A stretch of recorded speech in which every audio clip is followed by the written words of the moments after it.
कछुआ रहते थे। खरगोश व कछुआ दोनों मित्र थे। एक दिन दोनों में लड़ने लगे कि कौन तेज दौड़ता है।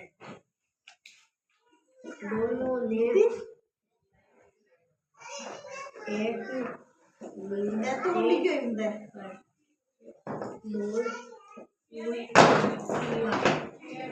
खरगोश धीरे धीरे आगे उसने पीछे देखा। कछुआ दूर दूर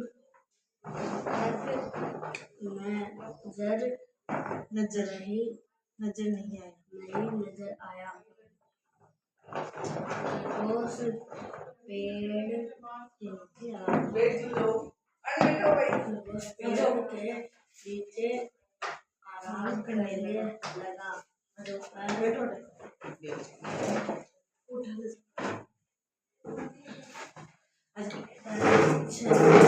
कछुआ चलता था। जब खरगोश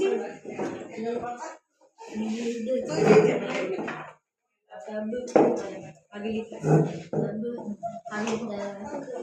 कछुआ अपने निवास